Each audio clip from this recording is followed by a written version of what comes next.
Okay, guys, I put this big old college algebra sign up here, so hopefully you can find it a little bit easier in my, this video and my photos, whatever, when you go to play it in class. But real quick, do this, go through and recopy these guys down because they are not written very well on the original. So I went to the book and made sure that all our signs are correct. So make sure you go and rewrite those because they did not copy very good. All right, and then we will solve. I'm going to erase this guy. Did I not put an A in my college algebra? Whatever. Okay, it's been a day. All right, so let's solve this guy. And these are, just really quick, these are special cases, okay? Special cases. So we're going to end up with weird answers. Okay, so when you're going through these special cases, it is very irritating because I could go through this problem and I could do my two cases and I could set it up and do whatever and get an answer at the end and it's wrong.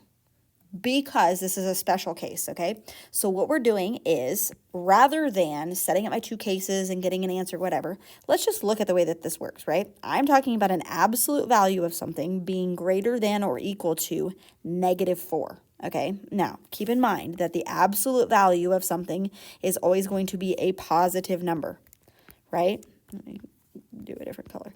This is always, whatever I plug in for x, this absolute value will pop out as a positive number, right? After I take the absolute value, okay? And that will always be greater than or equal to -4, right? Like a positive number is always bigger than -4. So it doesn't matter what x is. X could be any real number I could plug in there because I'm taking the absolute value of it. It's always going to be greater than -4, always. Okay, so if they want you to write that in interval notation, you can write it as -infinity to infinity, per n, and that's what he will look like, okay? Another special case for B. Again, I could do my two cases, get an answer, and it will end up being wrong. This one says, I want to know when my absolute value is going to be less than -3. Like -4, -5, -6. When will this be less than -3? Well, if I'm taking the absolute value of something, this right here is going to end up being a positive number.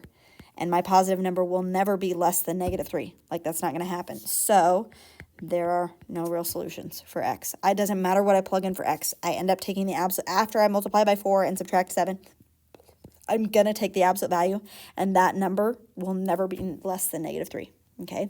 Now, this guy over here, C, absolute value of this guy, will it ever be equal to 0? It could be 0, right? It's just this thing cannot be a negative. Like, after I take the absolute value, that cannot be a negative number. Okay, so let's go ahead and solve it. It could be 0 at some point. Okay, now normally we do two cases. Case number 1, case number 2. Well, let me just show you how this works, okay? So case number 1, 5x plus 15 is equal to 0. Great. Okay, second case, negative 5x plus 15 equals 0. But a lot of you guys were dividing by a negative to get it to go, well, 0 divided by -1 is still 0. So 5x plus 15 equals 0. My two cases end up being identical to each other just because 0 is on this side, right? So really, I only have to solve the first case, okay? Because we end up, like, when we divide by 0, it's still, or divide by a -1, it's still going to be equal to 0. So I only have to treat the first case, right? All right, we're going to subtract 15. 5x equals -15. And if I divide by 5, x equals -3, okay? That's it. -3 is the only way that this will end up being 0. If I plug it back in, I could check real quick. -3 times 5, this is -15. -15 plus 15 is 0, and the absolute value of 0 is 0. So that works, right? But -3 is the only way that works, right? We don't have a second case because it's equal to 0. Okay, so special cases, special weird things that happen. Just be careful of negatives on. Just be careful when they have a negative number over here. Like, check your signs first before you do anything else. Okay, all right, let's go down to example 5. Now, this is like kind of story problem wording and stuff, and it gets to be a little confusing sometimes, but we're talking about like distances, okay? Write each statement using an absolute value inequality. K is no less than 5 units away from 8, okay? So what I'm going to be doing is, K is the number that I'm looking at, right?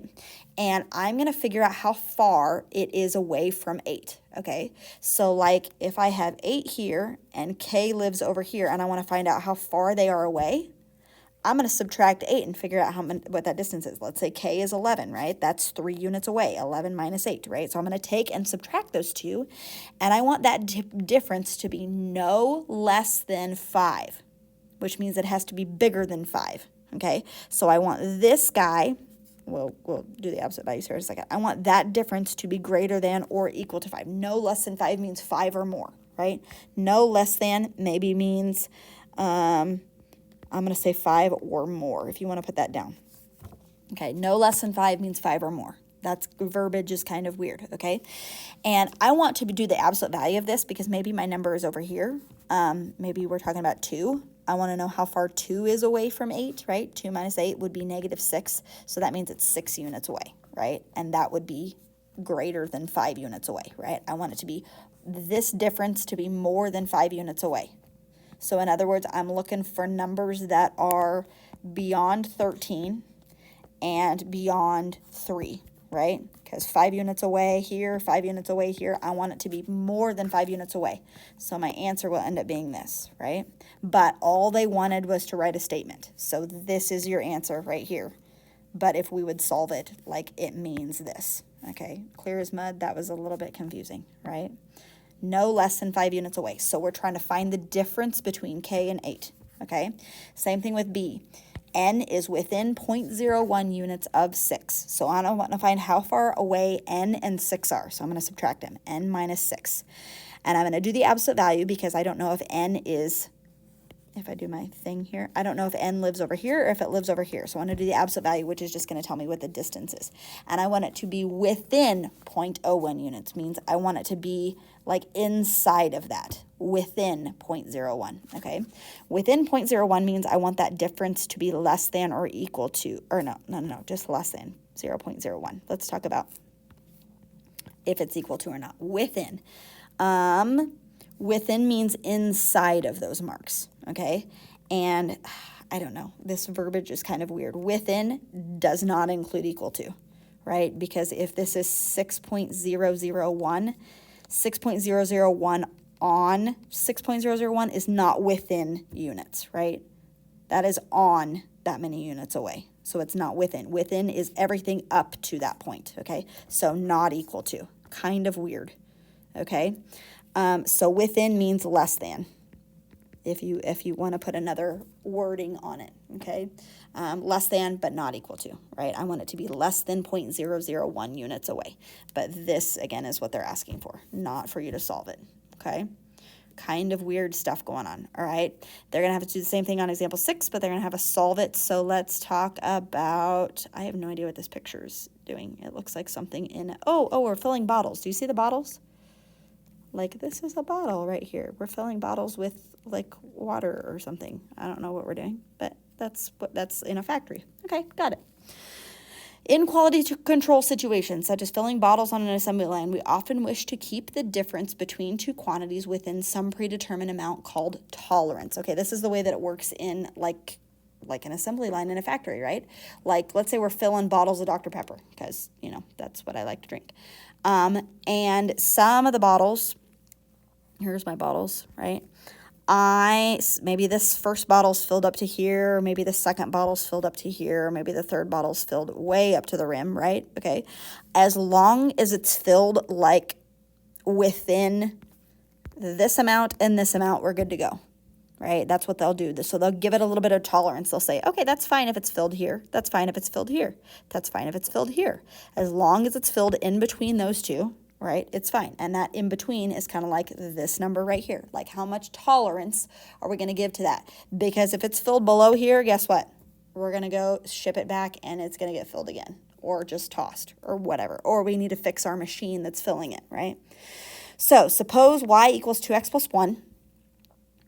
And we want y to be within 0.01 units of 4. 4 is my designated number. 4 lives in the middle. That's what I want to be within, right? And I want to be within 0.01.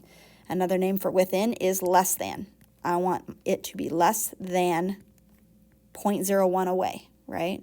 Okay, and we're talking about the distance between this and 4. And distance means you're subtracting, okay? So I want to take 2x plus 1, whatever that is, and I want to find how far it is away from 4, subtracting 4, okay? I want to take the absolute value of that because I don't know if it's over here or over here, right? So I want it to do absolute value, so it just makes it positive, and I want that to be less than 0.01 away, right? I don't know what this problem is down here. Let me erase it. Don't write this down. This must have been a problem that we did at one point. Let's do that again. Okay, so this is what my problem is set up to look like, right? Okay, you're subtracting what you're trying to get to, right? I want to find out how far it is away from 4. So this guy minus 4, how far that is away. And I want that to be within. Within just means less than. Okay, now we want it to solve, right? Suppose, blah, blah, blah. What values of x will this be true? So we are solving it, okay? One thing I can do is I can put plus 1 and minus 4 together. So we've got 2x minus 3, absolute value, is less than 0.01. Okay, now we're solving. We got 2 cases. So first case, 2x minus 3 is less than 0.01. Second case, I don't know if you want to, I'll just write it out. 2x minus 3 is less than 0.01. If you want to subtract, or if you want to divide the negative over to begin with, you can. 2x, that'll keep my 2x minus 3 positive, but I have to flip my sign. So greater than negative 0.01. Okay, so I can do that. Those are my 2 cases. All right, let's bump back here. Let's add the 3 over. So 2x is less than 3.01. Okay, and then I'm going to divide by 2. Ooh, I need a calculator. Let's see what we've got. 3.01 divided by 2.